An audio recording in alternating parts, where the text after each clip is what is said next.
Hello दोस्तों, स्वागत है एक बार फिर आप सभी का आपके अपने यूट्यूब चैनल PS क्लासेस पर।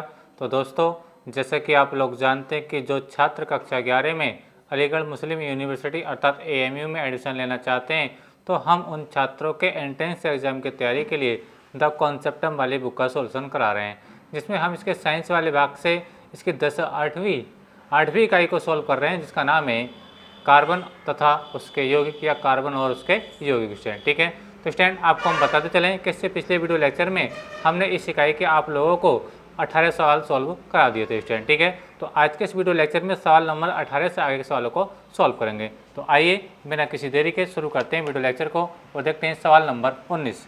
तो स्टूडेंट, यदि आप लोगों के पास द कॉन्सेप्टम वाली बुक है बच्चों, ठीक है, तो आप मेरे साथ अपनी बुक से मैच करके पढ़ सकते हैं। और आप लोगों के पास बुक नहीं भी है स्टूडेंट तो भी कोई प्रॉब्लम वाली बात नहीं है, क्योंकि जो क्वेश्चन है वो आपके सामने मैं रिपीट करूंगा बार बार, और उसका जो आंसर है वो भी आपको सोल्यूशन करके दिखाने वाला हूँ। तो चलिए शुरू करते हैं। देखिए क्वेश्चन नंबर 19 को।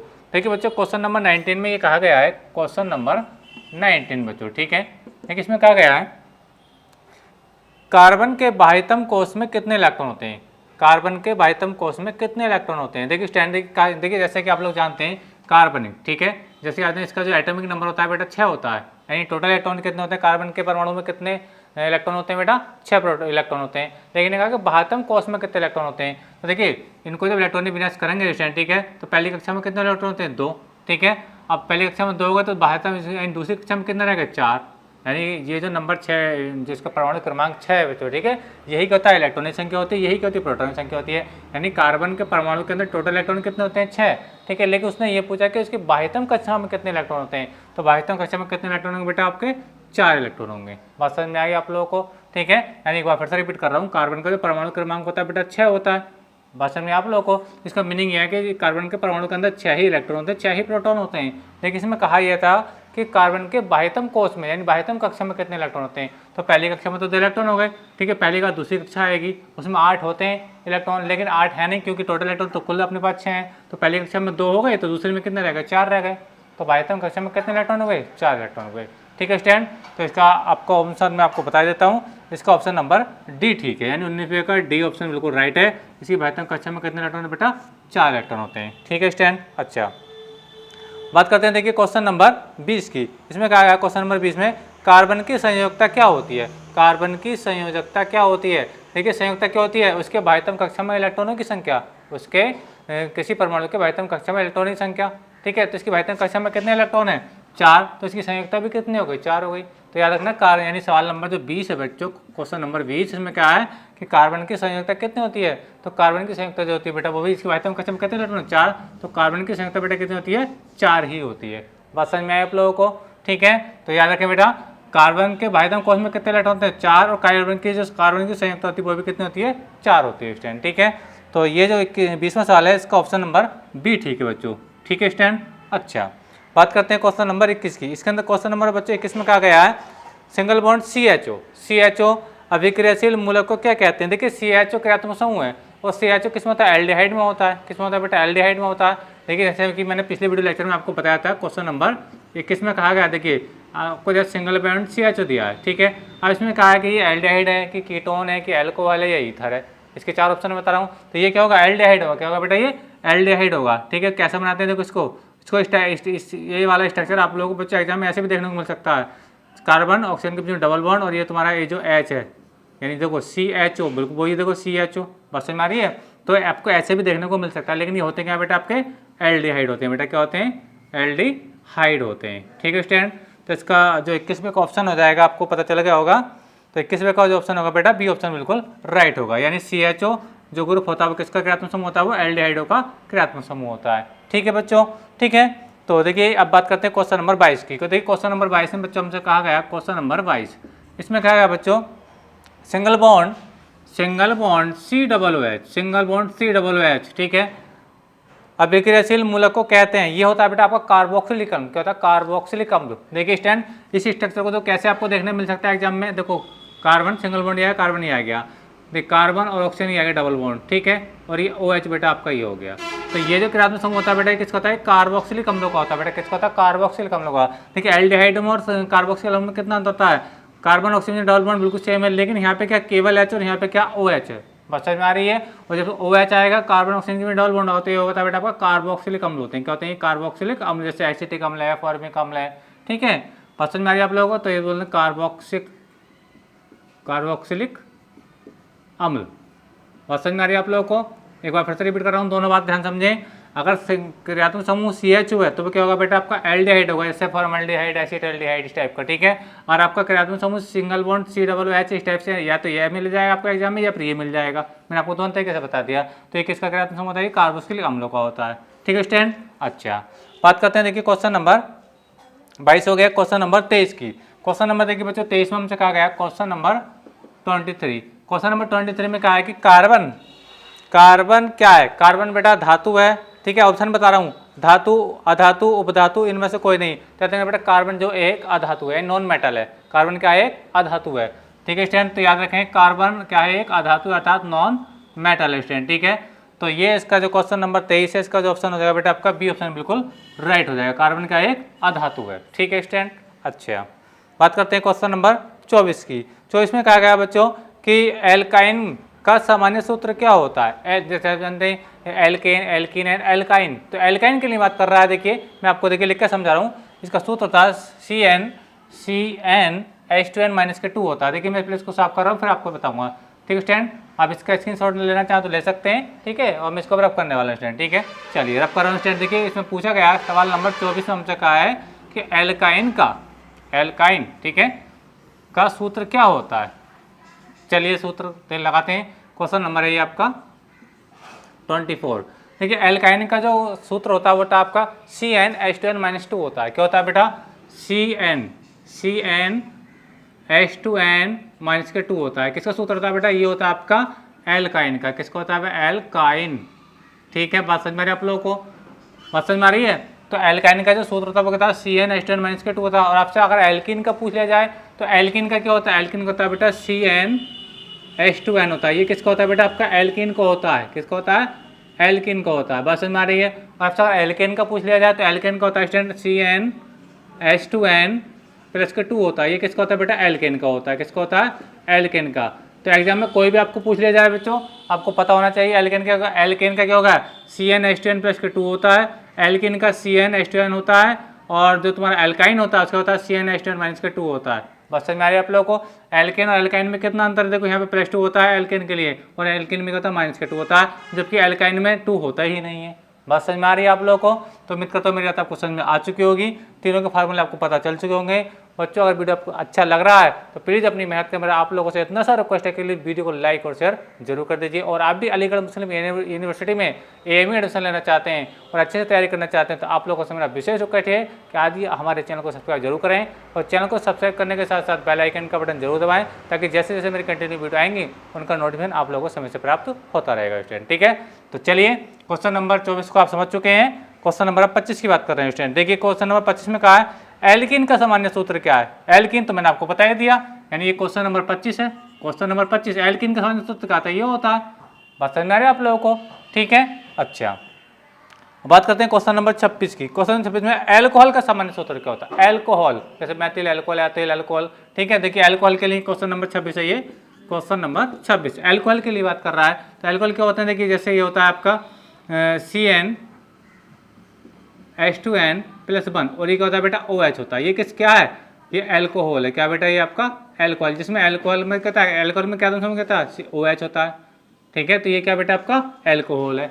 बात समझ में आ रही है? अगर N की जगह आप 1 लिखोगे तो मैथिल एल्कोहल आ जाएगा। लेकिन समझा रहा हूँ, N बराबर 1 लिखिए। कितना बेटा? N बराबर 1 पर चक्कर दिखा रहा हूँ। तो देखिए C 1 हो जाएगा, 1 को लिखते नहीं, तो लिख देता हूँ समझाने के लिए। C2 × 1 हो जाएगा प्लस के 1, और ये OH। बात समझ में आ रही है आप लोगों को? तो C को 1 को लिखे मत, CH नहीं, 2 × 2 हो जाएगा, और ये कितना 3 है, CH3 हो जाएगा, और ये क्या हो गया बेटा? आपका OH हो गया। यानी क्या हो गया? मैथिल एल्कोहल हो गया। N बराबर 2 रखोगे तो क्या हो जाएगा? एथिल एल्कोहल हो जाएगा। N बराबर 3 रखोगे तो प्रोपिल एल्कोहल हो जाएगा। तो बहरहाल कहने का मतलब ये एल्कोहल का जो सामान्य सूत्र होता है वो कहता है CnH2n+1 और ये OH होता है। बात समझ में आ रही है आप लोगों को? ठीक है। चलिए तो क्वेश्चन नंबर 26 भी आपको समझ में आ चुका होगा। 26 का जो ऑप्शन है बेटा आपका, इसका D ऑप्शन बिल्कुल राइट है, ठीक है। ऑप्शन आगे पीछे आएगा आपको समझ में हो जाएगी, लेकिन आपको रियलिटी पता होनी चाहिए। ऑप्शन तो कहीं भी आपको सेलेक्ट हो जाएगा। बात समझ में आ रही है आप लोगों को? ठीक है। तो क्वेश्चन नंबर 27 में बात करते हैं। देखिए क्वेश्चन नंबर 27 में पूछा है चीनी, चीनी का सूत्र क्या होता है? चीनी आप लोगों ने खाई है खूब, बताइए क्या होता है चीनी का सूत्र? चीनी का सूत्र क्या होता है, जिसको हम सुक्रोज भी कहते हैं? क्वेश्चन नंबर है ये आपका, क्वेश्चन नंबर बेटा है आपका 27, क्वेश्चन नंबर 27, क्वेश्चन नंबर 27। बताइए, आप लोगों के लिए 1 मिनट का 1 सेकंड के लिए टाइम है, बताइए क्या होता है चीनी का रासायनिक सूत्र? ठीक है, नहीं पता मैं लिख के दिखा रहा हूँ, नोट कर लें स्टूडेंट। ठीक है, ये होता है C12H22O11। किसका सूत्र है बेटा? ये चीनी का सूत्र है। किसका सूत्र है? ये चीनी का सूत्र है। बात समझ में आप लोगों को? ठीक है, और जब इसके हम जल से विक्रिया कराते हैं, कैसे बेटा? H2O से रिएक्शन कराते हैं। ठीक है, तो आपका क्या बनता है? ग्लूकोज और फ्रक्टोज बन जाता है। क्या बनता है? C6H12O6 ग्लूकोज हो गया। क्या हो गया? ये ग्लूकोज है बेटा, ठीक। और फिर बनेगा C6H12O6, ये बनेगा आपका फ्रक्टोज। क्या बनेगा बेटा? फ्रक्टोज, जिसको हम फल शर्करा के नाम से भी जानते हैं। ठीक है, फ्रक्टोज बनता है। बात समझ में आ रही है आप लोगों को? तो आपसे तो चीनी का सूत्र पूछा था, आपसे तो यही पूछा था। क्या पूछा था? चीनी का सूत्र क्या है? C12H22O11 है। लेकिन मैंने इसको आगे एडवांस में समझा दिया।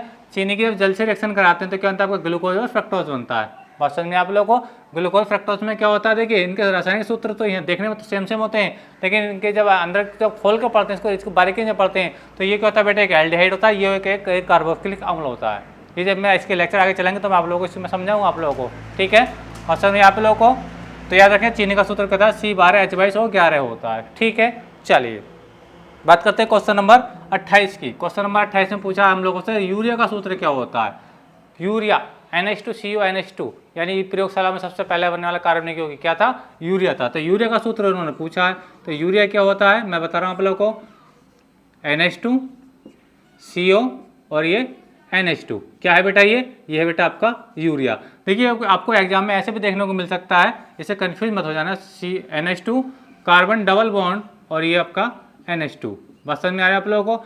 यानी कार्बन ऑक्सीजन के बीच में डबल बॉन्ड होता है, इस बात को याद रखना। तो ये क्या है? यूरिया। यूरिया का सूत्र आपको मैंने बता दिया, ऑप्शन आप सेलेक्ट कर सकते हैं। ठीक है, क्या होता है? NH2CO NH2 student. ठीक है, अच्छा बात करते हैं क्वेश्चन नंबर इसके 29वें की। 29वां सवाल क्या? देखिए, सवाल नंबर 29 में पूछा बच्चों, संतृप्त यौगिक में होते हैं, संतृप्त यौगिक में होते हैं द्विबंध, त्रिबंध, एकल बंध या इनमें से कोई नहीं। देखिए, संतृप्त यौगिक में जो होते हैं बेटा, देखिए संतृप्त का पहला मीनिंग पता है कि संतृप्त होते क्या है? संतृप्त होते क्या है बेटा? ठीक है, मैं इसको देखिए रब कर रहा हूँ, फिर उसका ऑप्शन आपको मैं बताने वाला हूँ। क्वेश्चन नंबर 28, क्वेश्चन नंबर 28 की बात करेंगे बच्चों। देखिए, क्वेश्चन नंबर 28 में का सवाल देखिए, ये क्वेश्चन नंबर 28 तो हो गया, बल्कि 29वां सवाल है, 29वां। ठीक है बच्चों, सवाल नंबर 29, सवाल नंबर 29 को देखिए। 29 में बच्चों हमसे पूछा है, सवाल नंबर 29 की बात कर रहा हूँ बच्चों। ठीक है, देखिए इसमें यार संतृप्त यौगिक, पहले इसको समझे। देखिए, संतृप्त यौगिक, संतृप्त लिखना आ गया, संतृप्त यौगिक। ठीक है स्टूडेंट, बात समझ में आ रही है आप लोगों को? तो इसमें ये पूछा संतृप्त यौगिकों में कि एकल बंध होते हैं, द्विबंध होते हैं या ट्रिपल बंध होते हैं। देखिए, संतृप्त भी होते हैं, जैसे एल्केन है। बात समझ में आ रही है? यानी कार्बन कार्बन के बीच में क्या होता है? एकल बंध होता है। ठीक है, लेकिन असंतृप्त में क्या होता है? कार्बन कार्बन के बीच में डबल बॉन्ड या ट्रिपल बॉन्ड बनता है, जिसके एग्जाम्पल आपके क्या है? एथिलीन है, ठीक है, या एथीन है, या एसिटिलीन है, ये सब क्या असंतृप्त हैं। लेकिन बात करते हैं जैसे मेथेन, एथेन, प्रोपेन, ये सब क्या संतृप्त यौगिक हैं। और इनमें क्या होता है? कार्बन कार्बन के बीच में, जैसे CH4 की बात कर लो, CH4, बात समझ में आ रही है? सारे के सारे क्या एकल बंध हैं। या फिर एथेन की बात कर लूँ, एथेन के साथ C2H6 होता है, C2H6। अब इसका संरचना सूत्र अगर मैं खोलूँ तो यह जगह कार्बन कार्बन के बीच में सिंगल बॉन्ड, हाइड्रोजन कितने? 6। बैलेंस कर लीजिए, 3, 4, 5 और ये 6। आप देख पा रहे होंगे कार्बन कार्बन के बीच में क्या सिंगल बॉन्ड। तो संतृप्त यौगिकों में जो होता है बेटा, कार्बन कार्बन के बीच में क्या होता है? हमेशा याद रखना, एकल बंध होता है। क्या होता है बेटा? एकल बंध। बात समझ में आ रही है? असंतृप्त में क्या होता है? उसमें डबल भी होता है और ट्रिपल बॉन्ड भी होता है। बात समझ में आप लोगों को? ऐसे क्वेश्चन अभी आएंगे असंतृप्त के भी, उसको मैं आपको बताऊंगा। तो संतृप्त के लिए फिलहाल याद रखें, संतृप्त यौगिकों में कार्बन कार्बन के बीच में क्या होता है बेटा? हमेशा एकल बंध होता है। बात समझ में आ गया आप लोगों को? चलिए बात करते हैं क्वेश्चन नंबर 30 की। क्वेश्चन नंबर 30 है, कार्बन के यौगिक होते हैं सहसंयोजी, वैद्युत संयोजी, एकल संयोजी या द्विसंयोजी। तो याद रखना, कार्बन के यौगिक होते हैं बेटा सहसंयोजी होते हैं। कार्बन जो अपनी संयुक्त पूरी करता है वो हमेशा सहसंयोजक बंधों की सहायता से पूरी करता है। तो क्वेश्चन नंबर याद रखना, क्वेश्चन नंबर 30 में बता रहा हूँ आप लोगों को, अच्छा सवाल है। कार्बन के जो यौगिक होते हैं बेटा क्या होते हैं, सहसंयोजी होते हैं। सहसंयोजी का मीनिंग क्या है, जैसे आपका मैंने बताया कार्बन जैसे मेथेन बना, क्या ना मेथेन, जैसे मेथेन CH4 सूत्र है इसका, ठीक है। बचन में आप लोगों को देखिए इसमें होगा क्या होगा, जैसे मैंने आपको बताया था कार्बन की बाह्यतम कक्षा में कितने इलेक्ट्रॉन थे, कार्बन का एटॉमिक नंबर है 6, तो 2,4, बाह्यतम कक्षा में कितने इलेक्ट्रॉन, 4। मान लीजिए एक इलेक्ट्रॉन कार्बन का यहाँ है, एक यहाँ है और एक यहाँ है और एक यहाँ है, तो 4 इलेक्ट्रॉन हो गए। अब इसको अष्टक पूरा करना है, अष्टक पूरा करने के लिए इसको अभी 4 इलेक्ट्रॉन चाहिए, तो ये करता है 4 हाइड्रोजन से साझा करेगा। मान लीजिए हाइड्रोजन का इलेक्ट्रॉन को मैं ऐसे दिखा रहा हूँ क्रॉस के चिन्ह से, ये हाइड्रोजन के इलेक्ट्रॉन हो गए। बात समझ में आ रही है आप लोगों को। तो होगा क्या कि कार्बन के इलेक्ट्रॉन कितने, 4 अपने पास हैं, 4 इनसे क्या करेगा, साझा करेगा एक इलेक्ट्रॉन का। बात समझ में आ रही, तो इनका अष्टक पूरा हो जाएगा। बात समझ में आ रही है। अब हाइड्रोजन को कितना पूरा करने होते हैं, उसको 2 पूरे करने होते हैं, तो हाइड्रोजन भी अपने हमने ऐसी टाइप से एकल बंध बना के पूरे कर लेंगे अपने इलेक्ट्रॉन, यानी ये। तो कहने का मतलब ये है कार्बन के जो यौगिक होते हैं बेटा वो क्या होते हैं, सहसंयोजी होते हैं। कैसे होते हैं, सहसंयोजी, यानी वो अपने जो अष्टक पूरा करता है कार्बन, सहसंयोजी बंध बनाने करके पूरा करता है। बात समझ में आ रही है आप लोगों को। तो याद रखना कार्बन के जो यौगिक होते हैं बेटा वो क्या होते हैं, सहसंयोजी होते हैं। क्या होते हैं, सहसंयोजी होते हैं, ठीक है। उम्मीद करता हूँ मेरी बात आपको समझ में आ गई होगी स्टूडेंट, ठीक है। क्योंकि 4 बंध बनते हैं, इसी संरचना को बेटा हम ऐसे दिखा देते हैं, क्योंकि एक एक इलेक्ट्रॉन का साझा है तो सिंगल बॉन्ड, डबल इलेक्ट्रॉन का साझा होगा तो डबल बॉन्ड आ जाएगा, ठीक है। तो याद रखें आप लोग कार्बन के जो यौगिक होते हैं बेटा क्या होते हैं, सहसंयोजी होते हैं, ठीक है। अच्छा, बात करते हैं क्वेश्चन नंबर, ये 32 हो गया।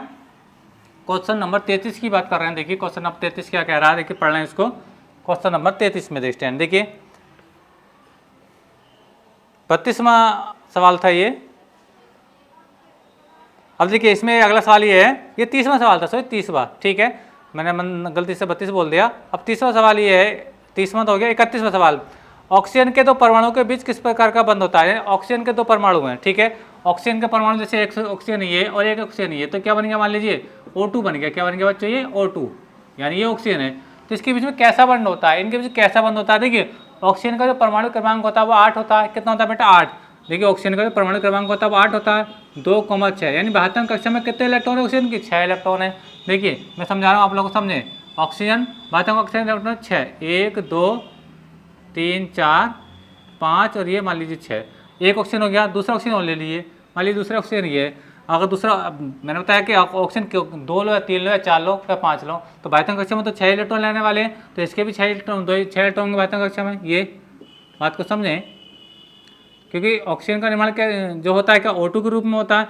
तो देखिए 6 इलेक्ट्रॉन ये है और 6 इलेक्ट्रॉन ये है। अब देखिए इसको अष्टक पूरा करना है, क्या करना है बेटा, अष्टक पूरा करना है। तो इसके बाद 2 4 6 इलेक्ट्रॉन है, तो 2 इलेक्ट्रॉनों का साझा करेगा, कितने का बेटा, अब ये 2 इलेक्ट्रॉनों के स्टेप से साझा करेगा। बात समझ में आ रही है। तो 1 2 3 4 5 6 7 8, तो 8 इलेक्ट्रॉन हो गए।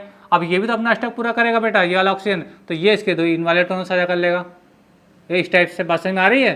तो ये क्या बन जाएगा, देखिए 2 इलेक्ट्रॉनिक साझेदारी है, तो ऑक्सीजन के बीच में क्या हो जाएगा बेटा, आपका डबल बॉन्ड आ जाएगा। क्या हो जाएगा, डबल बॉन्ड आ जाएगा, ठीक है। तो याद रखें, आपको मेरी बात आपको समझ में आ गई होगी कि ऑक्सीजन के 2 परमाणु के बीच में कौन सा बंध होता है बेटा, आपका द्विबंध होता है। क्या होता है, द्विबंध। यही इसने पूछा था बेटा आप लोगों से, क्या होता है, द्विबंध, ठीक है। और ये क्वेश्चन नंबर कौन सा था बच्चों आपका, ये क्वेश्चन नंबर 31 था। कौन सा था बेटा, 31वां सवाल था।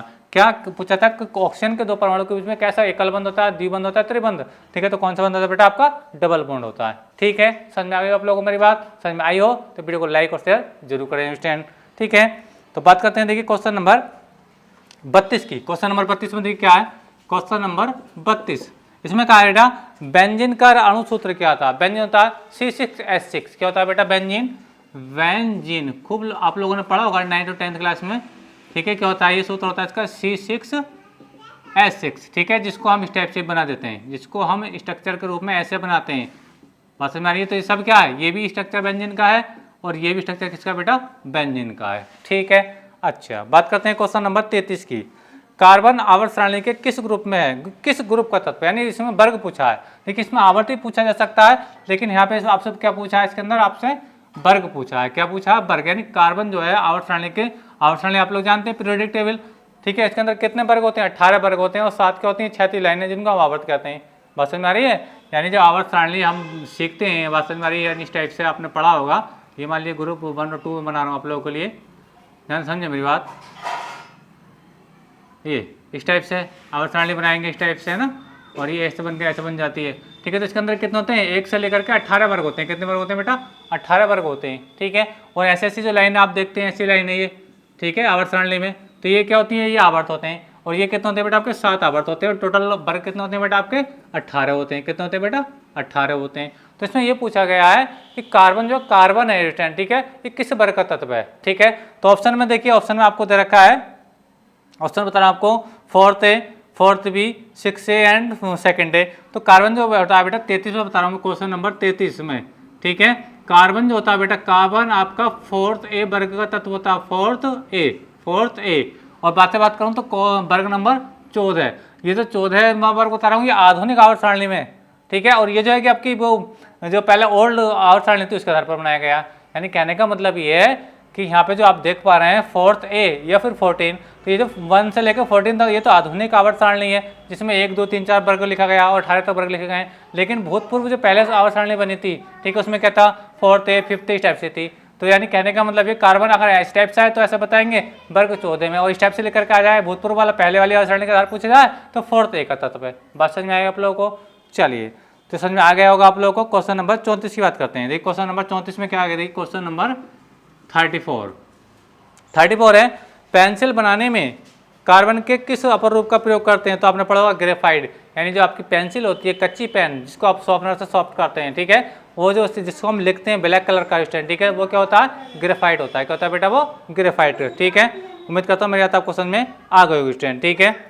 चलिए, तो याद रखें पेंसिल में किस कार्बन का कौन सा अपर रूप आता है, ग्रेफाइट, ठीक है। अच्छा, बात करते हैं क्वेश्चन नंबर 35 की। क्वेश्चन नंबर देखिए 35 में हमसे पूछा है प्रोपेन का रासायनिक सूत्र। बच्चों क्या पूछा है, प्रोपेन का रासायनिक सूत्र क्या होगा, ठीक है। यानी एल्केन के बारे में बात कर रहा है, alkane, methane, ethane and propane, ठीक है।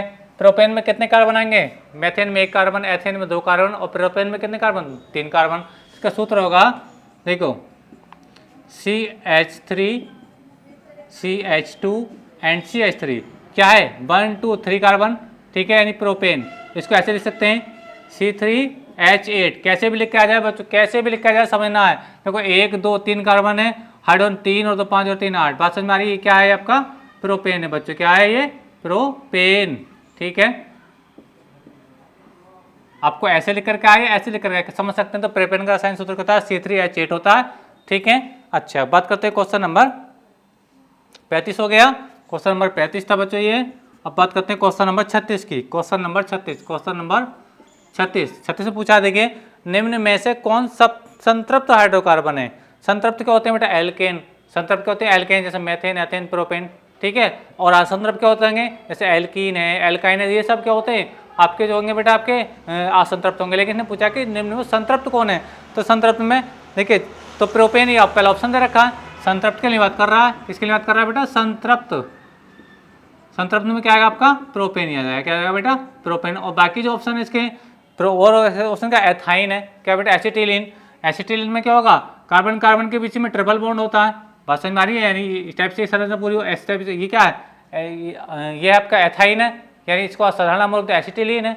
बस समझ में आ रही है। तो इसमें कार्बन कार्बन के बीच में कितने होने, ट्रिपल बॉन्ड चल रहा है, तो ये क्या असंतृप्त है।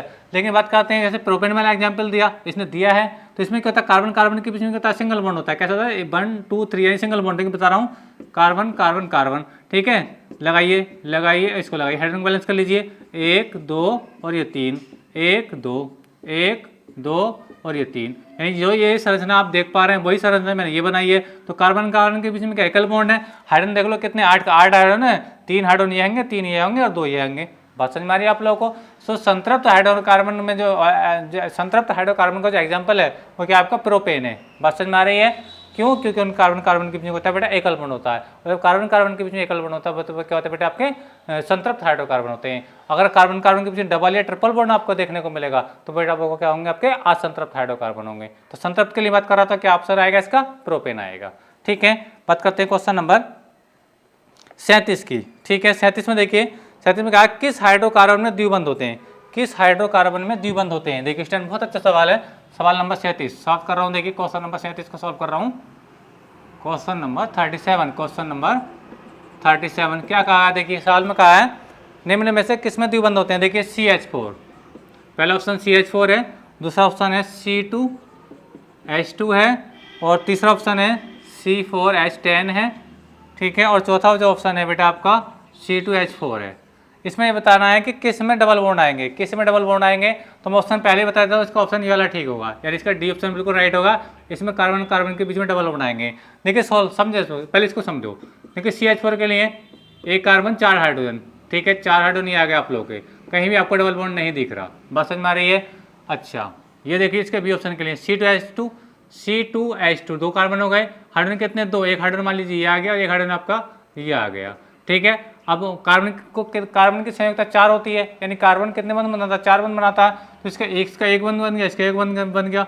अभी कितने बंध और बनाने, 3 बंध और बनाने, तो इसके बीच में आएगा ट्रिपल बॉन्ड। क्या आएगा बेटा, ट्रिपल बॉन्ड।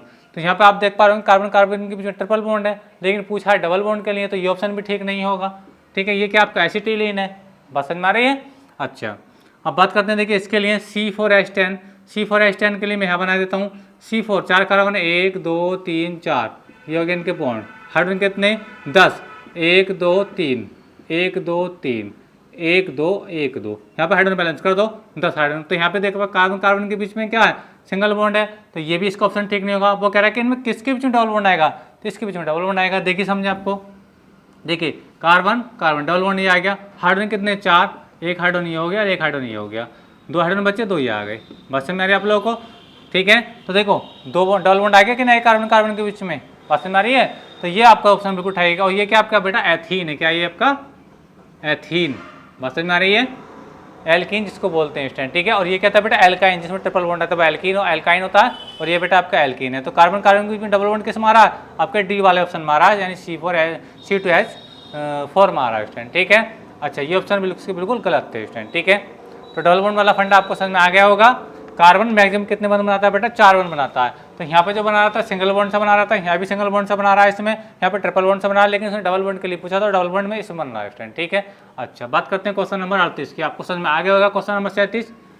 तो चलिए क्वेश्चन नंबर 38 को लगाते हैं। क्वेश्चन नंबर 38 में क्या है, निम्नलिखित में कौन सहसंयोजी यौगिक है, निम्नलिखित में कौन सहसंयोजी यौगिक है, यानी CH, ठीक है। और फिर क्या आपका बेटा CH4 है, और दूसरा आपका है बेटा आपका NaCl, क्या है बेटा NaCl, और फिर क्या आपका KCl है, और फिर क्या आपका बेटा और आपका MgCl है, ठीक है। तो इन्होंने पूछा है कि कौन से सहसंयोजी यौगिक है। भाई मेरे ये भी एक आयनिक ठोस है, देखो कैसा आयनिक ठोस कैसा होता है, देखो Na+ होता है, इसमें Cl क्या होता है, माइनस होता है, यानी ब्रेक होता है। ऐसी K+ होता है, Cl- ऐसी आपका ये प्लस होता है, ये माइनस होता है, समझ में आ रही है। लेकिन ये जो CH4 है ये क्या आपका सहसंयोजी यौगिक है। जैसे कि मैंने आपको बताया था कार्बन के यौगिक कैसे होते हैं, सहसंयोजी यौगिक हैं, ठीक है। तो इसमें कौन है सहसंयोजी, ये है सहसंयोजी है, बात समझ में आ रही है। तो इसमें कौन सा ऑप्शन ठीक होगा बेटा, इसका मेथेन वाला ठीक होगा, यानी सहसंयोजी यौगिक कौन सा, इसमें मेथेन है, क्या बेटा आपका मेथेन, ठीक है। बात करते हैं क्वेश्चन नंबर 39 की। क्वेश्चन नंबर 39 में हमसे पूछा गया बच्चों, देखिए क्या मैं पढ़ रहा हूँ आपको, OH क्रियात्मक समूह को क्या कहते हैं। तो OH क्रियात्मक समूह को एल्कोहल कहते हैं। OH क्रियात्मक समूह किसको कहते हैं, एल्कोहल को कहते हैं। जैसे हमने पढ़ा देखिए CH3 और ये OH मेथिल एल्कोहल हो गया, C2H5 और ये OH यानी एथिल एल्कोहल हो गया। तो OH ग्रुप किस में आता है, एल्कोहल में आता है। तो ऑप्शन कौन सा ठीक हो जाएगा, एल्कोहल हो जाएगा, ठीक है। समझ में आ गया आप लोगों को। क्वेश्चन नंबर 40 को देख लीजिए। क्वेश्चन नंबर 40 की बात कर लेते हैं। इसमें कहा गया है कि कार्बन के यौगिकों की संख्या कितनी है, कार्बन के यौगिकों की संख्या कितनी है, 2 मिलियन, 3 मिलियन, 4 मिलियन या 1 मिलियन। तो देखिए बेटा कार्बन के यौगिक जैसे मैं बता रहा था, मेथेन, एथेन, प्रोपेन, बात में आ रही है आप लोगों को। कार्बन की संख्या बढ़ती चली जाएगी, ऑक्टेन, बात में ये हेप्टेन, नोनेन, हेक्सेन, इस टाइप से आता रहेगा स्टैंड, ठीक है। और एरोमेटिक में आओगे तो बेंजीन वगैरह इस टाइप से चल पड़ेगा। तो कार्बन के जो यौगिकों की संख्या मिनिमम लगभग जो मानी गई है अप्रोक्स में, वो लगभग 3 मिलियन मानी गई है। कितनी मानी गई बेटा, 3 मिलियन। तो कार्बन के यौगिकों की संख्या बेटा वो लगभग कितनी है, 3 मिलियन है। कितनी बेटा, 3 मिलियन, याद रखना बेटा। लेकिन ये लगभग में है बेटा, एग्जैक्ट वैल्यू अभी तक कोई भी नहीं बता पाया, ठीक है। तो कार्बन के यौगिकों की संख्या कितनी बेटा, लगभग कितनी है, 3 मिलियन के आसपास है स्टूडेंट, ठीक है। चलिए आपको समझ में आ गया होगा। अब देखिए कार्बन के, हाँ ये तो क्वेश्चन नंबर 40 था, आपको हो गया। चलिए स्टूडेंट देखिए, तो आज के इस वीडियो लेक्चर में बेटा यहीं तक के सवालों को सॉल्व करेंगे। नेक्स्ट वीडियो में बेटा, ठीक है, अच्छा आगे सवाल को सॉल्व करेंगे। अगर वीडियो आपको अच्छा लगा तो वीडियो को लाइक और शेयर जरूर कर दीजिए, और चैनल पर नए बेटा तो चैनल को सब्सक्राइब भी जरूर कर लीजिए। और मिलेंगे अगले वीडियो में, तब तक के लिए धन्यवाद, बेस्ट ऑफ लक। अपनी तैयारी अच्छे से करते रहिए, और मैं प्रार्थना करूंगा कि आपका 100% AIME के अंदर सिलेक्शन हो जाए। Best of luck.